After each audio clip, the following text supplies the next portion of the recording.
What's going on, rock stars? Welcome to the channel. Friday again, November 15th, 2024, of course. And I'm just going to come out and say it for my rant for this week. I promised you guys I would try to do a little more ranting because you guys love it.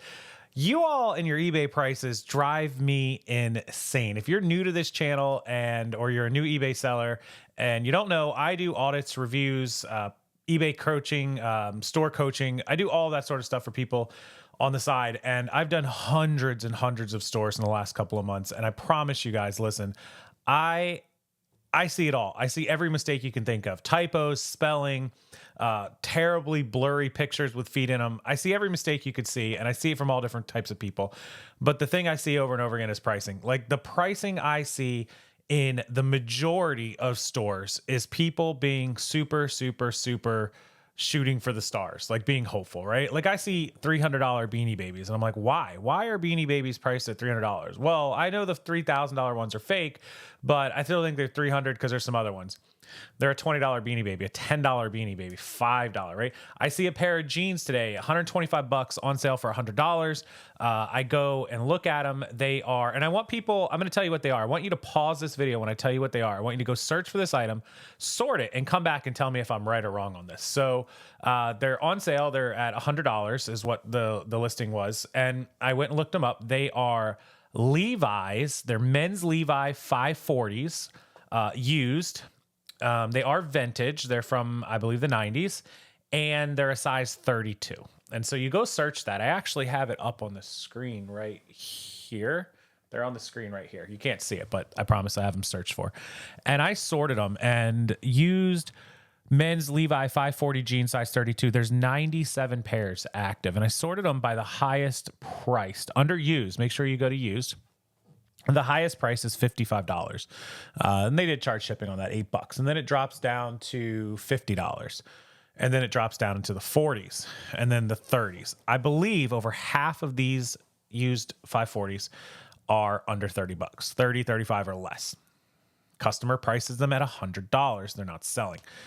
The problem with that is they're like, oh, they're Big E, they're vintage. And I'm not going to call out their name. I'm not here to shame anyone. I'm just giving an example here. And I've seen a dozen of them today. These jeans are $30 to $40 jeans. The 55 is the highest pair period that's sold. Majority of them aren't going to sell that high. They're going to sell more like in the 40s, which is probably reasonable for these jeans. I would say they're $35, $40 jeans. They're not $100, and the customer has best offer on them. But what does best offer mean when you're 2.5 to 3 times the going price? People like to sort stuff by lowest price first, and they're never going to scroll down to yours. They're never going to see yours. And even if they don't sort by lowest price first, and they put most relevant in the search, and they happen upon your pair, people get intimidated. They're like, $100. Wow, these things are like 30, 40 bucks. I'd love to make an offer at $30 or 35 bucks, but they're never going to take that offer. They're asking 100. That's just a waste of their time. I'm lowballing them. I'm moving on. This is a real thing. In fact, I know it's a real thing because I'm guilty of it. I do it. I was looking to buy a piece of equipment, actually this mixing board that I'm using right here. And, they are $650 or $700 brand new. And I was going to buy a brand new one. I'm like, I'll buy a brand new one. But if somebody has an open box one and they knock some prices off, okay. So had a guy who had it for, I think he had it for like $575. And I was like, well, I'll go in at $500 for open box. That's fair, right? So I went in at $500. But if he had it priced at, and even that I was a little nervous over, but if he had it priced in like $650s, if he was close to retail on it, I would have been like, it's not even worth my time. I would have just moved on. You guys got to be in the ballpark. I know you need to leave room for sale prices or for best offers or for both, but you got to be in the ballpark. And I go through stores daily where I see stuff like, not just the 2 examples I just gave you, the Beanie Babies. You know, I saw Fiesta wear piece the other day. This was like Wednesday, and it was priced at like $145. And immediately my spidey sense went off, and I was like, holy crap, a Fiesta wear at $145?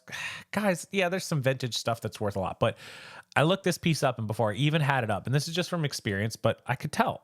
It popped up, and there were $30, $40 pieces just non-stop. And so I went to him, and I'm like, where did you get this $135 or $145, whatever they had it up for, price? And they were like, well, I looked up solds on eBay. So I go to solds, I sort it by highest price first. Sure enough, what do I find? The highest price piece of this exact Fiesta ware, it was like a 12-inch baking dish or something stupid. It was $145. And I'm like, so you went to Souls, you looked at the highest one, and that's what you did? That's what they did. And I'm like, you got to go off of the median. You got to go off the average. People are looking for deals. People are price shopping. People are very price conscious right now. Like, even though it's fourth quarter, the economy sucks. The economy has to recover. It has to get time to build itself back up, right?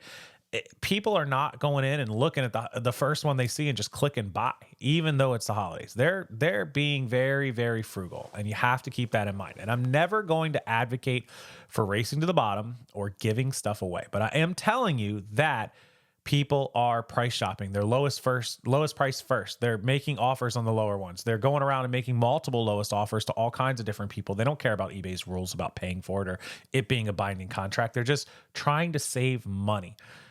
I got a young lady who has 1,500 active items, and she is selling anywhere from 15 to 20 pieces a day. She's making slimmer margins than she would like. She'd love to price it higher, of course, but she is taking offers. She is lowering prices to not the lowest. She's not racing to the bottom, but she's getting it down there to where she's in the top 3, 4, 5 listings of lowest price search filtered first, where people are filtering it and they see, on the first page, you see the first 5 items, right? When you're looking at a search. She's making sure that she's showing up in that.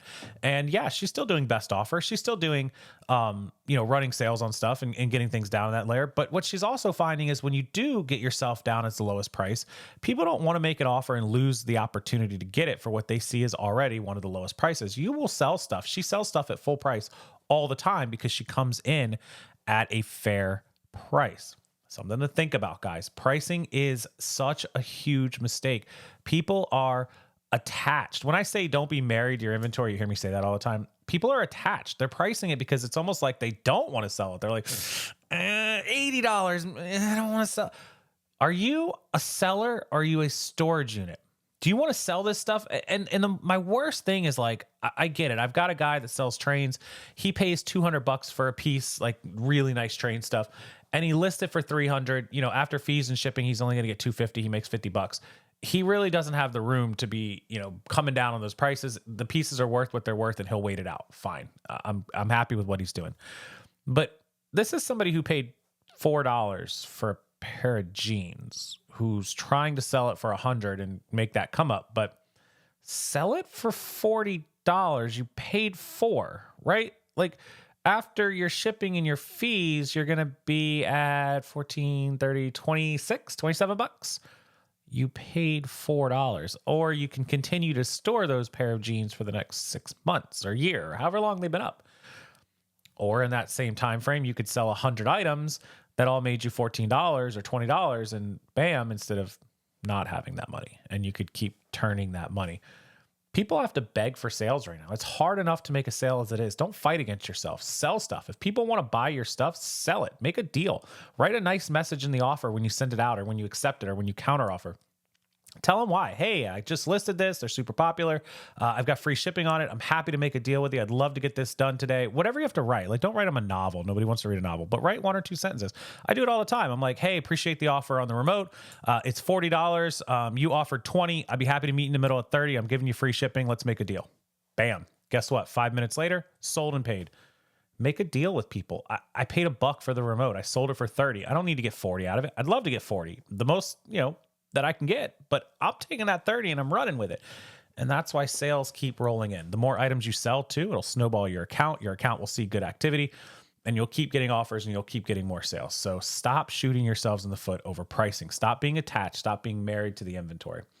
That's my rant for the day. That's my pricing rant, because all of you seem to not understand that your prices are so important. And I want you guys to go one by one and audit your items and be realistic. Be honest with yourself about what something is worth. Even if you've overpaid for it, even if you don't want to sell it for that price, you're only going to sell it for what eBay wants you to sell it for, and what the market wants you to sell it for, and what buyers are willing to pay. So just be honest, put it out there, leave yourself a tiny bit of room for an offer, leave yourself a tiny bit of room for a sale, and move inventory. Start selling and stop being a storage unit. Okay, enjoy your Friday, everybody. Enjoy your weekend. If you want me to go through your prices, if you want me to be honest with you and give you a coaching and audit, a review of your eBay store, please do not hesitate to email me, rockstarflipper@gmail.com. I'm happy to go through your stores. I have 1 week, 2 weeks, and 4 week plans that I'll set you up on. Very easy, very quick, very affordable. And I will be honest with you. I will be blunt, but I will be honest with you. And that's what you guys need. Some of you need that kick in the butt to get these stores moving because you just can't do it on your own. And you need somebody else to tell you, hey, look, second set of eyes, your prices are garbage. Your listings need help. Your sales need help. This needs help. That needs help. I'll be happy to do it for you. Rockstarflipper@gmail.com. Be safe, everyone. Be productive. Make that money. And until next time, I'll see you guys later.